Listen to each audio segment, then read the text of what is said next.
السلام علیکم کلاس. آج کا ہمارا جو جغرافیہ کا ٹاپک ہے وہ ہے آبادی کے اجزاء ترکیبی پاپولیشن کمپوزیشنز. اس کے اندر ہم پڑھیں گے کہ آبادی کو بنیادی طور پہ کتنے اجزاء میں تقسیم کیا جاتا ہے. جب آبادی کا مطالعہ کرتے ہیں تو کون کون سے پوائنٹس کو، کون کون سے کمپوزیشنز کو ہم مد نظر رکھتے ہیں. مثال کے طور پہ جب ہم آبادی کے اجزاء ترکیبی کا مطالعہ کرتے ہیں تو اس کے اندر انسان کا جو ایج سٹرکچر ہے اس کا مطالعہ کرتے ہیں. ٹھیک ہے، اسی طرح اس کی صنف ڈیفائن کرتے ہیں کہ وہ جینڈر ہے یا میل ہے یا فیمیل ہے. اسی طرح ازدواجی حیثیت اس کی کہ وہ میرڈ ہے کہ ان میرڈ ہے. اسی طرح اس کی جو معاشی سرگرمیاں ہیں وہ ڈیفائن کرتے ہیں کہ وہ روزگار میں ہے یا بے روزگار ہے. اسی طرح اس کی قومیت، زبان اور مذہب وغیرہ، یہ سب اجزاء ترکیبی ہیں. یعنی جب ہم کسی بھی آبادی کا مطالعہ کرتے ہیں تو ان 5 سے 6 چیزوں کو مد نظر رکھ کے کرتے ہیں. تو ان 5 سے 6 جو پوائنٹس ہیں اس کو ہم بیسیکلی 2 پہلوؤں میں تقسیم کر لیتے ہیں. ایک ہے قدرتی پہلو، جسے فزیکل اسپیکٹ کہتے ہیں، کہ جو پیدا ہوتے ہی ڈیفائن ہو جاتے ہیں. مثال کے طور پر جب انسان پیدا ہوتا ہے، پیدا ہوتے ہی اس کی جو جینڈر ہے کہ وہ میل ہے یا فیمیل ہے تو وہ ڈیفائن ہو جاتی ہے. اسی طرح اس کا بہت سے علاقوں کے اندر مذہب بھی ڈیفائن ہو جاتا ہے پیدا ہوتے ہی. ظاہر وہ جس گھرانے میں پیدا ہوا اس کا کوئی نہ کوئی مذہب ہوتا ہے. اسی طرح اس کی نسل بھی ڈیفائن ہو جاتی ہے، اس کی قومیت بھی ڈیفائن ہو جاتی ہے. مثال کے طور پر اگر وہ پاکستان کے کسی علاقے میں پیدا ہوا ہے تو پیدا ہوتے ہی وہ طے ہو جائے گا کہ یہ اس کی جو آئیڈینٹی ہے وہ پاکستانی ہے، اس کی جو قومیت ہوگی، نیشنلٹی ہوگی، وہ پاکستانی ہے.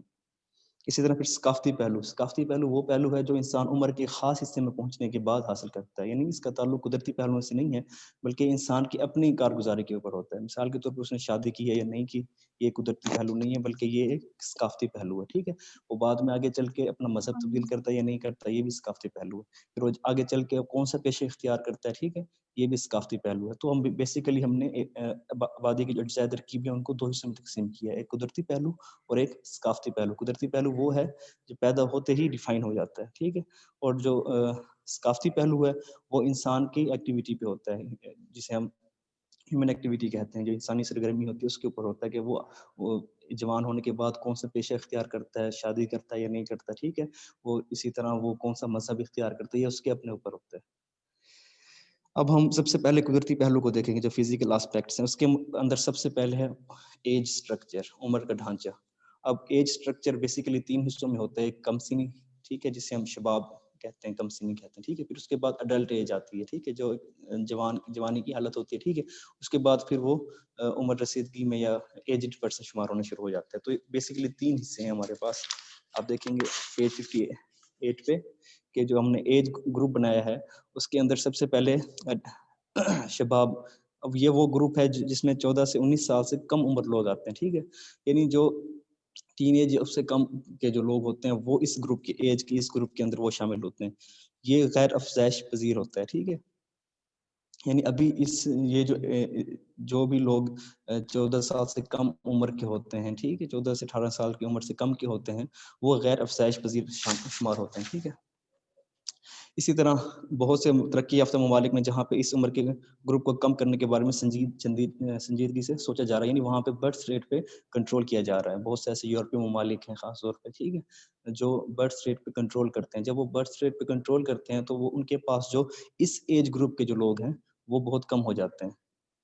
پھر اسی طرح پھر اڈلٹس ہوتے ہیں جو 18 سال سے اوپر کے لوگ ہیں. ٹھیک ہے، اب بہت سے ممالک کے اندر 15 سے 60 سال کے لوگ اس ایج گروپ میں شامل ہوتے ہیں. ٹھیک ہے، بہت سے ممالک کے اندر 18 سے لے کے 60 یا 50 سال کے لوگ جو ہوتے ہیں وہ اس ایج گروپ کے اندر شامل ہوتے ہیں. یہ گروپ تمام ممالک میں انتہائی افزائش پذیر اور پیداواری ہے. ٹھیک ہے، ظاہر ہے یہ ریپروڈکشن کا جو کام ہوتا ہے وہ یہ ایج گروپ کرتا ہے جو 18 سال سے لے کے 60 سال کی ایج تک کا ہوتا ہے. ٹھیک ہے، اور یہ کسی بھی ملک کی جو مین پاور ہوتی ہے، افرادی قوت ہوتی ہے، وہ بھی اسی ایج گروپ کے اندر ہوتی ہے. ٹھیک ہے، اسی طرح افزائشی نسل کا سارا دار و مدار جو ہے وہ اسی ایج گروپ پہ ہے. اب ترقی یافتہ ممالک میں اس طبقے میں بہت زیادہ اضافہ ہوا کیونکہ انہوں نے برتھ ریٹ پر کنٹرول کیا ہے. جب انہوں نے برتھ ریٹ کنٹرول کیا تو ان کے پاس جو 14 سے 18 سال تک سے کم عمر کے لوگ تھے وہ کم ہونا شروع ہو گئے اور جو 18 سے لے کے 60 تک کے لوگ تھے وہ زیادہ ہونا شروع ہو گئے. ٹھیک ہے، اسی طرح پھر ہر ملک کے اندر جو بلوغت کی عمر ہے وہ تھوڑی تھوڑی 1-2 سال کے اعتبار سے الگ الگ ہے. کہیں پہ 15 سے لے کے 15 سے سٹارٹ ہو جاتی ہے یہ ایج، کہیں پہ 18 سے سٹارٹ ہوتی ہے، کہیں سے 14 پہ سے ہی سٹارٹ ہو جاتی ہے. پھر اس کے بعد ہمارے پاس جو ایج گروپ کا تیسرا رکن ہے وہ ہے ایجڈ پرسن، جو عمر رسیدہ افراد ہوتے ہیں. ان کا جو ایج گروپ بنتا ہے وہ 60 سے ابو پہ بنتا ہے. ٹھیک ہے, یہ یعنی کہ ہر جگہ پہ ہر ملک کے اندر 60 سے جو ابو ہوتا ہے وہ اس ایج گروپ کے اندر شمار ہو جاتا ہے. اب سوائے چند ترقی پذیر ممالک کے اس گروپ میں زیادہ تر خواتین شامل ہیں, ٹھیک ہے, جو کہ کما نہیں سکتی ہیں. اسی طرح یہ سمجھا جاتا ہے, جو جب ہم آبادی کا مطالعہ کر رہے ہوتے ہیں تو یہ سمجھا جاتا ہے جو 60 کی ایج سے زیادہ کے لوگ ہیں وہ عمومی طور پر ان کو کہا جاتا ہے کہ یہ جو ہے وہ نہ کمانے والے افراد کے اندر شامل ہوں گے. ٹھیک ہے, یعنی یہ سوسائٹی کے اندر عملی طور پہ کوئی بھی فعال کردار ادا کرنے سے قاصر ہوتے ہیں. ٹھیک ہے, اب جن علاقوں کے اندر ظاہر ہے جنہوں نے برتھ ریٹ کنٹرول کیا تھا وہاں پہ بھی ظاہر ہے اس ایج کے لوگوں کے اندر اضافہ موجود ہے. جنہوں نے پچھلے 60 سال 70 سال پہلے جنہوں نے برتھ ریٹ کنٹرول کرنا شروع کیا تھا تو وہاں پہ جو ہے وہ 14 سال سے کم عمر لوگ کم ہیں, اور 14 سے 60 18 سے لے کے 60 تک, اور پھر 60 سے اوپر تک لوگ زیادہ وہاں پہ موجود ہیں. تو بہرحال یہ عمر کے 3 گروپ ہیں, ایج گروپ جو ہیں. ایک اس کے اندر شباب, پھر اس کے بعد اڈلٹ جو بلاغت کی عمر ہوتی ہے, ٹھیک ہے, اور اس کے بعد ایجڈ جو عمر رسیدہ افراد ہوتے ہیں. تو ہم نے ایج سٹرکچر کو جو یا ایج جو گروپ ہے ہمارے پاس اس کو ہم نے 3 حصوں میں شمار کیا ہے.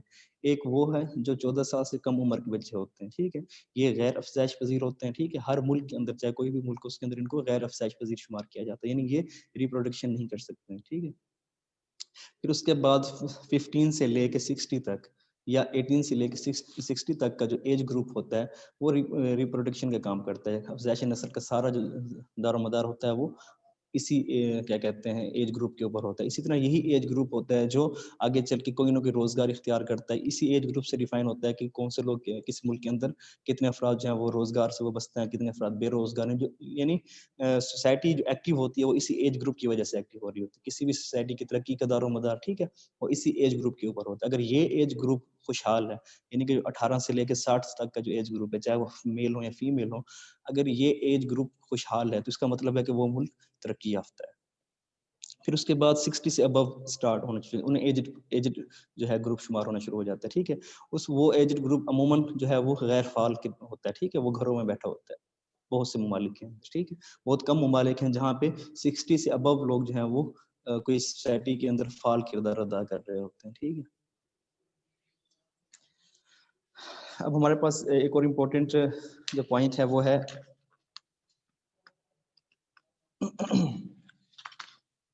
شرح اموات کا مختلف ہونا. یہ پوائنٹ آپ دیکھیں گے آپ کے پاس پیج 61 پہ ہوگا کہ شرح اموات جو ہے وہ ہر جگہ پہ مختلف کیوں, کسی علاقے کے اندر شرح اموات کی تعداد دوسرے علاقے سے مختلف کیوں ہوتی ہے. اب دیکھیں یہاں پہ پوائنٹ انہوں نے سٹارٹ کیا ہے کہ تقریباً ترقی یافتہ ممالک میں مذکر اموات زیادہ ہوتی ہیں. یہ فرق شرح افزائش کی نسبت کہیں زیادہ ہے.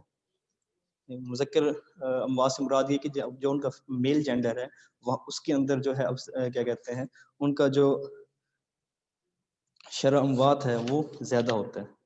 اب اس کی کیا وجہ ہے؟ اس کی سب سے بنیادی وجہ یہ ہے کہ یہ جو ایج گروپ ہوتے ہیں بیسیکلی پچھلے اگر 100 سال 150 سال کا مطالعہ کیا جائے تو اس کی میں جو میل جو اموات ہیں وہ زیادہ ہوئی ہیں, اس وجہ سے کہ یہ افراد زیادہ استعمال ہوئے ہیں جنگوں میں, خاص طور پر جو 2 جنگیں عظیم ہوئی ہیں اور اس کے بعد سے بھی جو جنگیں چل رہی ہیں تو اس کے اندر جو زیادہ کیا کہتے ہیں اموات ہوئی ہیں وہ میل جینڈر کی ہوئی ہیں.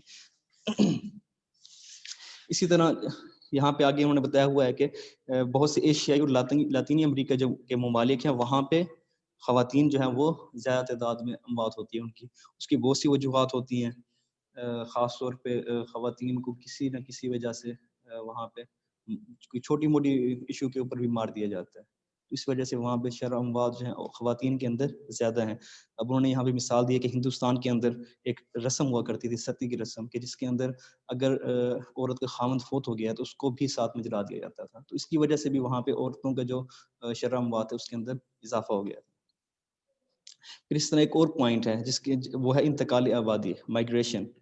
اب مائگریشن ایک علاقے کی کسی بھی علاقے کے اندر جب ہم آبادی کا مطالعہ کرتے ہیں, جب ہم یہ کہتے ہیں کہ اس علاقے کے اندر آبادی کم ہے بنسبت دوسرے علاقے کے, یا اس علاقے کے اندر آبادی جو ہے وہ متواتر کم ہوتی جا رہی ہے, تو اس کی بہت سی وجوہات میں سے ایک وجہ یہ بھی ہے کہ وہاں پہ مائگریشن زیادہ ہوتی ہے. وہاں کے علاقے کے لوگ ایک جگہ سے ہجرت کرنے پہ مجبور ہو جاتے ہیں. ہجرت کی بھی بہت سی وجوہات ہوتی ہیں. مثال کے طور پہ کسی علاقے کے اندر سول وار ہے, خانہ جنگی کا ماحول ہے, تو وہاں سے لوگ ہجرت کر جاتے ہیں. یا کسی علاقے کے اندر سونامی آ گیا یا کوئی بھی قدرتی آفت آ گئی ہے, ٹھیک ہے, تو وہاں سے لوگ ہجرت کرنے پہ مجبور ہو جاتے ہیں. مثال کے طور پر اگر ہم ہجرت یا نقل مکانی کی تاریخ دہرائیں تو ہمیں پتہ چلتا ہے کہ مرد زیادہ ہجرت کرتے ہیں، لیکن اب صورتحال مختلف ہے کیونکہ جدید ذرائع آمد و رفت کی وجہ سے عورتیں بھی کثیر تعداد میں ہجرت یا نقل مکانی کرتے ہیں، لیکن ماضی میں مردوں نے زیادہ تر ہجرت کی اور بہت سے یورپی لوگ یورپین جو تھے انہوں نے نئی دنیا آباد کی، مثال کے طور پہ امریکہ اور آسٹریلیا وغیرہ۔ پہلی جنگ عظیم کے وقت تمام ممالک مہاجر مردوں کی جو تھے وہ مہاجر مردوں کی تعداد زیادہ تھی، ٹھیک ہے، کیونکہ پہلی جنگ عظیم ہوئی ہے، ظاہر ہے وہاں سے لوگوں نے جس علاقے کے اندر جنگ مسلط ہو جاتی تھی وہ وہاں سے لوگ اب کیا مائگریٹ ہو جاتے تھے، لیکن اب صورتحال متوازن ہو چکی ہے۔ اب مثال کے طور پہ آسٹریلیا میں اس صدی کے آغاز یعنی کہ یہ 20ویں صدی کی بات ہو رہی ہے کہ تناسب 101 یا 100 تھا، لیکن اب یہ کم ہو کر 100 تا 110 ہو گیا ہے، یعنی 100 جو مرد تھے اور 101 خواتین تھیں، اب کیا ہے 100 مرد اور 110 خواتین۔ 1947 کو عظیم انتقالی آبادی کہا جاتا ہے کیونکہ وہاں پہ ایک بہت بڑی قوم نے انڈیا اور جو ہندوستان کے اندر کیا کہتے ہیں مائگریشن ہوئی تھی۔ انتقالی آبادی جو تاریخ کا جو سب سے بڑا ہوا ہے وہ اس ہندوستان اور پاکستان کے درمیان ہوا ہے جو 1947 میں ہوا تھا، ٹھیک ہے۔ اب وہاں سے اچانک جو ہے ایک علاقے کی آبادی کم ہوگی اور دوسرے علاقے کی آبادی بڑھ گئی، یا اسی دوران شرح اموات میں ایک ہی سال کے اندر سب سے زیادہ اضافہ ہو گیا کہ لاکھوں لوگ جو ہے وہ محض ایک ہی دن یعنی کہ ایک ہی ہفتے کے اندر اندر لاکھوں لوگ جو ہے وہ مار دیے گئے تھے۔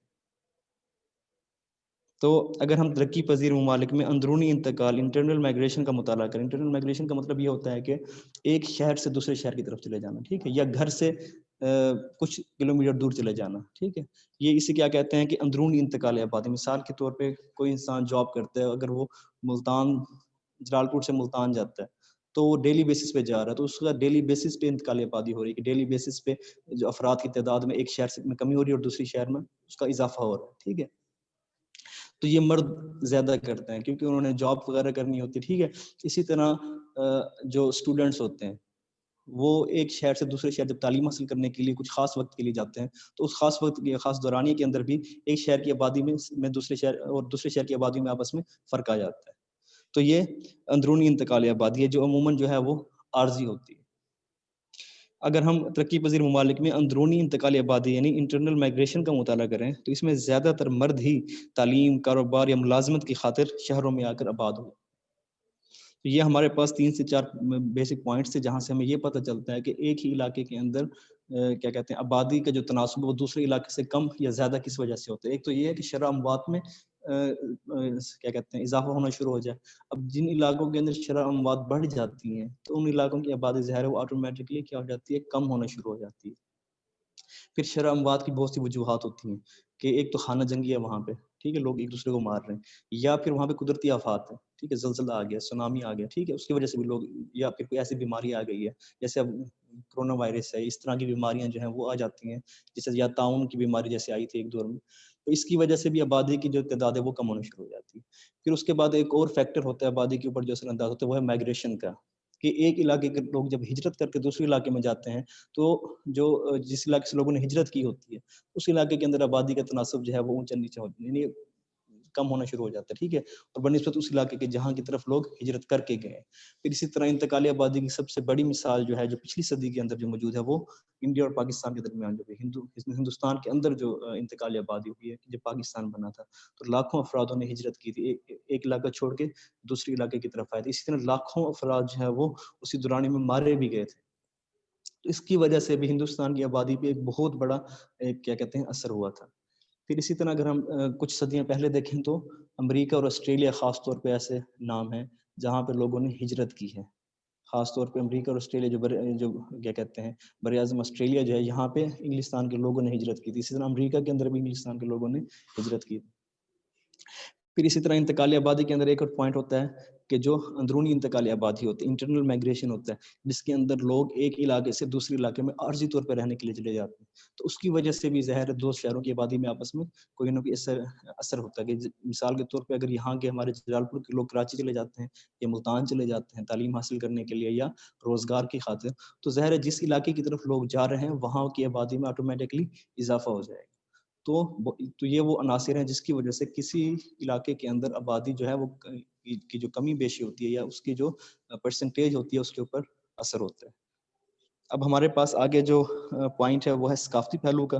ثقافتی پہلو کو انشاءاللہ تعالی ہم اگلے لیکچر میں ڈسکس کریں گے۔ اگر کوئی بات سمجھ نہ آئی ہو تو ہمارے پاس واٹس ایپ گروپ موجود ہے، وہاں پہ آپ سمجھ سکتے ہیں.